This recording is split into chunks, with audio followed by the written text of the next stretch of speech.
Good morning mga kapagang! Ito na naman po tayo sa isang adventure na araw.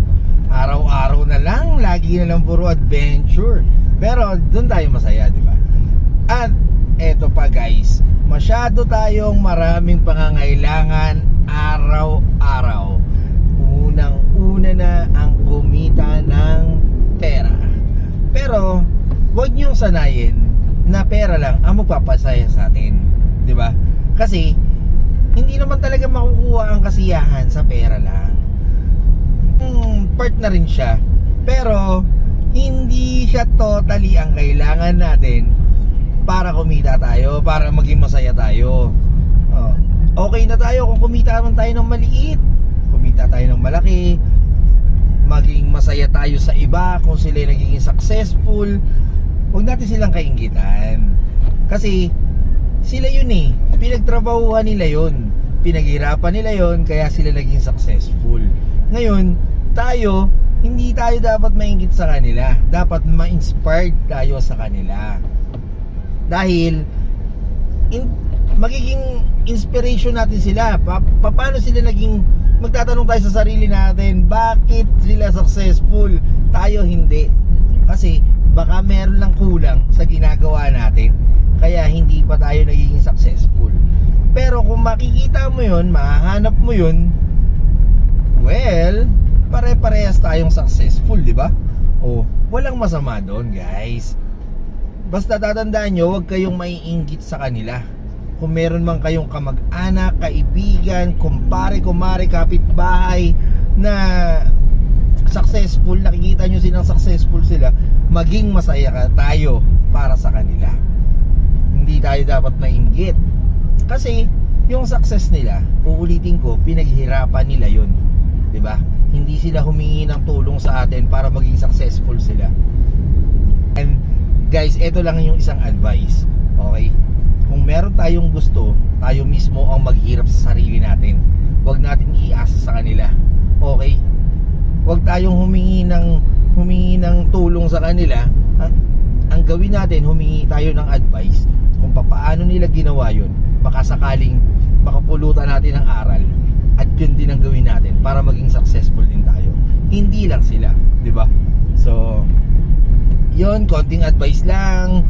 Tayo, eto, grind pa rin ang grind, araw-araw, morning na morning. Kailangan maging masaya tayo. Kahit bad trip ka, pagkagising mo, paglabas mo ng bahay, maging masaya ka. Wala naman nakakaalam na bad trip ka pagkagising mo, di ba? So maging masaya, yun lang. Yun lang, i-enjoy natin ang buhay natin kahit wala tayong pera. Kasi hindi pera ang nagpapasaya sa atin, okay? Mga kabagang, please follow, like, and share. Ang FB page ko po ay Team Kabagang. Yun po ang aking bagong page. So sana supportahan nyo po ako. Maraming salamat. Bye-bye. Wait, nakakalimutan ko. Meron pala akong mga kaibigan na nagpapa-shoutout sa atin. So isa-shoutout natin sila dahil mga kaibigan natin sila, okay? Unang-una, si Isla Cafe. Sila yung mga business girls, business women na na-meet natin minsan, at feeling ko naman talagang focus sila sa business na ginagawa nila. So kung gusto nyo masubukan yung kanilang cafe, iba't ibang klase ng cafe, yung products nila, well, follow nyo sila sa kanilang Facebook page na Isla Cafe, YSLA Cafe. Okay? So sana makatulong din sa kanila, makilala nyo sila, at ang babait nila, grabe. Si Jojo Roa na taga Muntinlupa City. Jo, eto na, shinout out na kita. Well, yun lang guys. So shoutout sa mga anak ko, mga makukulit.